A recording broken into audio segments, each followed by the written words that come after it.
The Nintendo Wii was one of the best-selling consoles of all time. After multiple attempts to make a console that people actually wanted, they finally found the solution with the Wii, which was the motion controls. The Wii's motion control support was the obvious reason why this thing sold so well. Everyone had to own it because you could play games by simply moving the remote. Back then, that was groundbreaking technology. The Wii basically took the GameCube and added something that made it worth purchasing. So Nintendo pushed out numerous games for this console, with many of them being considered some of the best games ever made. You got your Mario Galaxies, your Skyward Swords, your Mario Karts, and much more. The Wii was one of the best consoles of all time in terms of its game library. But let's not forget that the GameCube also had a pretty good variety of games. We had games like Mario Sunshine, Metroid Prime, Pikmin, Animal Crossing, and much more. But they just didn't sell that well because the GameCube was underperforming. So the Wii was the perfect opportunity for people to experience those games. And some even got upgraded versions that had motion control support. But that's not the end of it. Fast forward to 2011. The DS was a money-making machine. It ended up being the best-selling handheld console of all time due to its gimmick. So Nintendo decided to release the 3DS. And when it came out, it started selling well due to the DS's popularity and the new 3D feature. The 3DS ended up having a massive library of games, but something that always stood out to me was its collection of Wii and GameCube ports. And that's what we're going to be talking about in this video. We're going to be going through most, if not all, of the Wii and GameCube ports on 3DS and seeing if they're faithful to the original versions while also just providing good ways to play those games. So let's just get into it.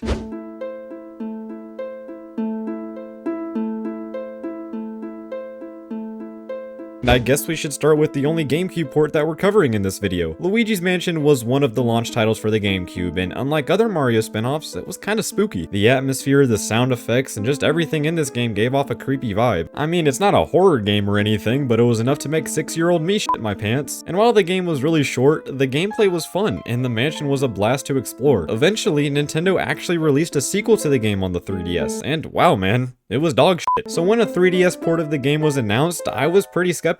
On the one hand, I was wondering why it was being ported to the 3DS and not the Switch, and on the other hand, I was worried that they were going to get rid of the creepy factor altogether as Dark Moon did. So when the port was actually released, I was pleasantly surprised. Luigi's Mansion on the 3DS is a very faithful port, as literally everything from the main game is here. The mansion is the same as it always was, the gameplay is exactly the same, and goddamn, they actually kept the creepiness factor. But yeah, the core game is here from start to finish, but of course there are some differences. For one, the graphics obviously took a hit, because I mean, it was on the fucking 3DS, what could you expect? And for two, the controls had to be slightly changed to work on the 3DS. The main issue I have with this port is the fact that no matter what model of the 3DS you play on, it is very uncomfortable to control the direction of the poltergust. If you're playing on an original 3DS model, then you have to stop in your tracks, press a button, and then move the circle pad to realign the poltergust. Either that or you had to use the 3DS's gyro controls, like hell no. On the new 3DS models, however, you have the C-stick, if you can even call it a fucking C-stick, but even with that, it was still pretty uncomfortable to play the game, and unfortunately, there isn't really a way around that, unless you were one of the 3 people in the world who owned a Circle Pad Pro. But that's really my only complaint with this port. Of course, we gotta talk about the main edition of the 3DS version, and that's multiplayer. At the beginning of the game, Gadd from the future introduces us to Luigi, who can be controlled by a second player. Now, Luigi doesn't have nearly as much purpose as he does in Luigi's Mansion 3, because in this game, he's just the second player. And also, I gotta bring up the fact that I just think it's really cool how they connected the 3DS port of the game with the other Luigi's Mansion games. They really didn't have to do that. But anyway, we have 2 options for multiplayer. If only one person owns the game, then you can play the gallery mode with a second person through download play. If you both own the game though, then you can play the entire game together. That's insane. Now, unfortunately, I couldn't get multiplayer footage for this video, so you just gotta take my word for it that it's literally perfect, for the most part. So whoever plays as Luigi gets the short end of the stick as they have less health, which really sucks, but it's not a huge deal. Besides a few design tweaks though, the only other notable change to the 3DS version is amiibo support. Using certain amiibo, you can do things like reveal the locations of boos, save whenever and wherever you want, and much more. While locking these features behind amiibo is fine, I think it would have been cool if they were just built into the base game as simple quality of life improvements, but whatever. All in all, Luigi's Mansion on the 3DS is a really great port, which is an absolute relief because the 3DS version was actually the way I experienced this game for the first time. It's a very faithful port of the original game that also adds enough new features to make it stand apart from the GameCube version. Yeah, we're definitely off to a good start.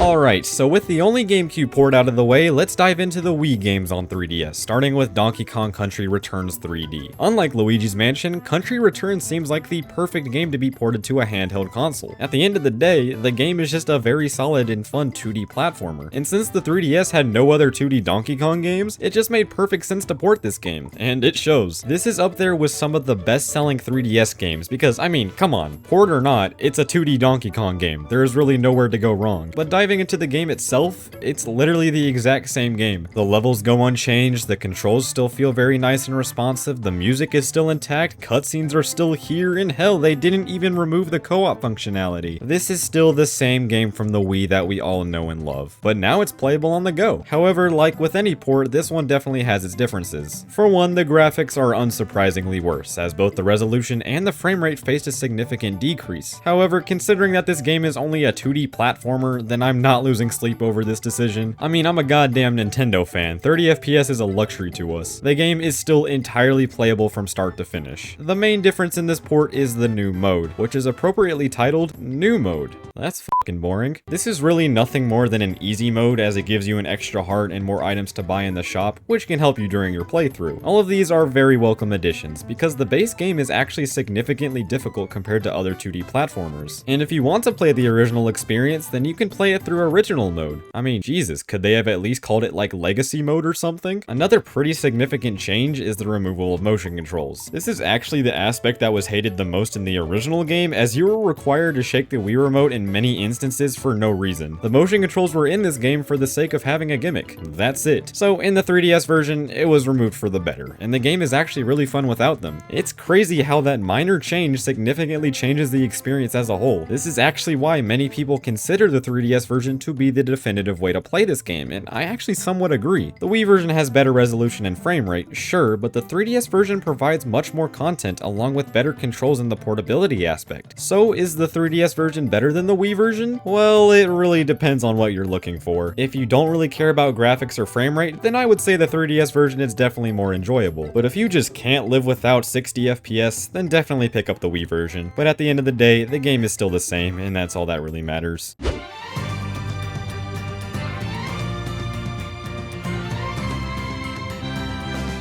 Listen, I am not much of a Xenoblade fan, but I just have to talk about Xenoblade Chronicles 3D because it's just such an odd game to me. Why this game? Out of all of the Wii games you could have ported, you choose this one. Why? This was already a pretty impressive game for the Wii, so seeing it on the 3DS is just simply mind-blowing. It was one of the few games that was released exclusively for the new 3DS models because it was just way too powerful, like Minecraft. Anyway, I'm not really going to talk about this one too much because, again, Xenoblade just really isn't my thing, but I have to give credit where credit is due. This is a very impressive port. The graphics look like utter dog shit, but it's not surprising because the Wii version already didn't look that great, and hell, the Switch version still doesn't even hit 720p, so the fact that they got this thing running on the 3DS at all is just insane. The gameplay is basically the same as the Wii version, but it utilizes the bottom screen for certain things during gameplay, which is definitely a nice touch. But other than that, the game is the exact same. The main game has absolutely no extra content or anything of that sort, which is fine. The game is already f***ing massive, so any extra content would have simply just been unnecessary. The actual gameplay also goes untouched, which is not surprising in the slightest. I mean, if it ain't broke, don't fix it. The only really notable change in this version is a gallery mode, where you can listen to different music tracks, view some artwork, and other stuff like that. This isn't anything huge, but it's nice that this version of the game has any extra content at all. In fact, since this extra content doesn't affect the gameplay, I would say that this is the safest way to play Xenoblade on the go.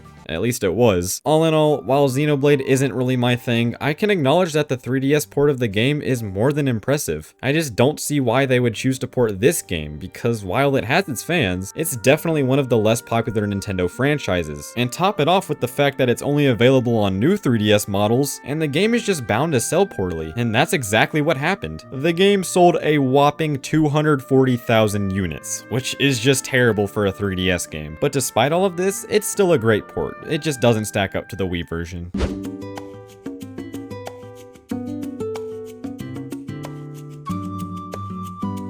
Alright, let's end this video off with a bang. Kirby's Epic Yarn was definitely one of the more unique Kirby games as it introduced a completely different aesthetic and art style. In general, Epic Yarn was just a great 2D platformer, but it was stuck on the Wii until 2019. This was the time when the 3DS was on its last breath. So, the last game Nintendo released for the 3DS was Kirby's Extra Epic Yarn. With this being the last 3DS game, you would think that Nintendo would have done the bare minimum, but they weren't f***ing around with this port. Kirby's Extra Epic Yarn is by far the best port in this video because it includes so much extra content on top of keeping the original game intact. For one, similar to Country Returns 3D, Extra Epic Yarn gets rid of the motion controls entirely, which was definitely the right choice. It's just so much more comfortable playing this game without having to shake the controller. And while yes, this game does take a slight hit in the graphics department, it's actually possible to achieve 60 FPS, which isn't really necessary for this game, but it's more than a welcome addition. There is really only one thing that this version of the game just outright removes, and that is the 2-player co-op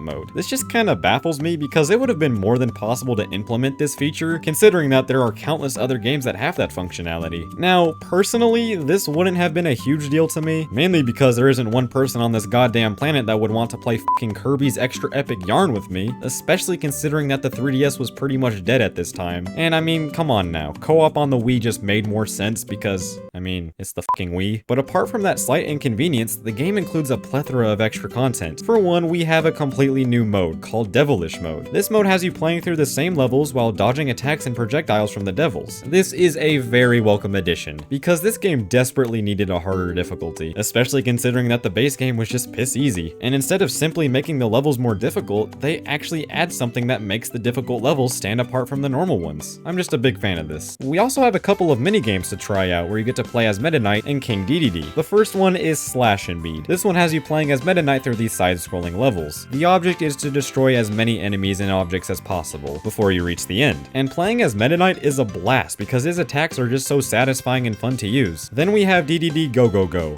What the fuck is that name? Anyway, this mode is really similar to the Poochie minigames in Yoshi's Woolly World, as you have to collect as many beads as possible in these auto-runner levels. I also really like these because the gameplay is more reaction time based, which I'm personally a big fan of. As for the actual game, they added these new abilities for Kirby called Ravel abilities. These work very similarly to classic Kirby abilities as they offer multiple new ways of attacking enemies. This is a feature that I feel like should have been in the base game because these are just standard power-ups, but it's nice that we have them here nonetheless. They make the gameplay much more interesting and they provide a lot of variety in the levels. Oh, but that's not all. They also added numerous new furniture items to decorate your apartment with. They added a whopping 55 new items to unlock. Goddamn. Along with that, the game also adds amiibo support so you can use Ravel abilities whenever you want. But yeah, that's Kirby's Extra Epic Yarn. But is this the definitive way to play this game? Yes, absolutely. There is just so much extra content that makes the game significantly better than the original Wii version. Nintendo definitely wanted the 3DS to go out with a bang, and I'm so glad that they decided to do it with this game. But yeah guys, that is every GameCube and Wii game that was ported to the 3DS. Surprisingly, every game we discussed has very faithful 3DS ports that could be considered the definitive way to play these games. I just really hope that Nintendo continues porting more Wii and GameCube games to the Switch before it's time for the next Nintendo console. But that's going to end this video, everybody. Let me know what you think about these ports in the comments down below. And also, thank you all so much for the support on my Wii U games on 3DS video. And yes, I've seen all of the requests to make a part 2 to that video, and I'm working on it, trust me. But that's all for me, guys, so thank you all so much for watching, and I'll see you all later. Goodbye.